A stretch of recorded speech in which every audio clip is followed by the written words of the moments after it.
الحمد لله رب العالمين، والصلاة والسلام على أشرف المرسلين. اللهم صل وسلم وبارك على محمد وعلى آله وصحبه وسلم تسليما كثيرا.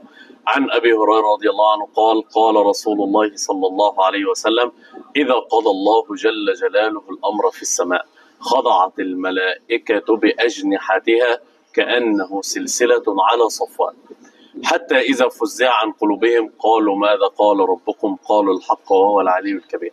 أيها الأحبة، إذا تكلم الله عز وجل بالأمر في السماء، أي أمر من الأمور، الله عز وجل يقول: كل يوم هو في شأن.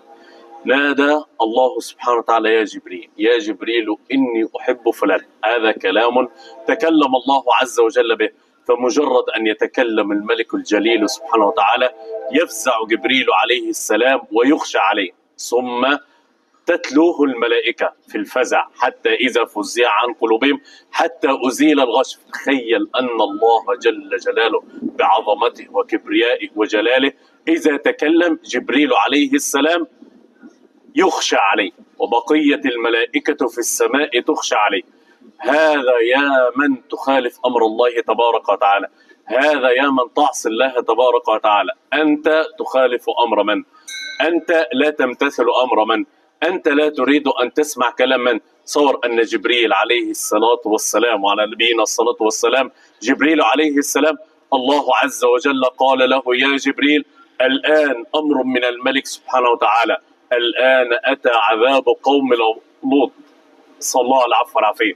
فما كان من جبريل عليه السلام إلا أن امتثل الأمر على الفور ونزل إلى القرية بأكملها وحملها بطرف جناحه، ثم صعد بها إلى السماء، مدينة كاملة حملها جبريل عليه وعلى نبينا الصلاة والسلام كاملة، ثم صعد بها بجناحي بطرف الجناح إلى السماء، ثم قلبها رأسا على عقب. هذا يدل على ماذا؟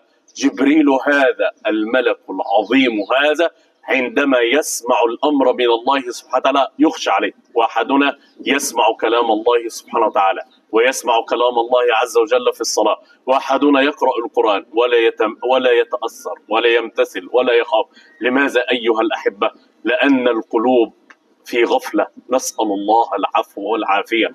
ألف، الله عز وجل قال: اقترب للناس حسابهم وهم في غفلة. القلوب نسأل الله عز وجل في غفلة عن عظمة ربها وجلاله وكبريائه.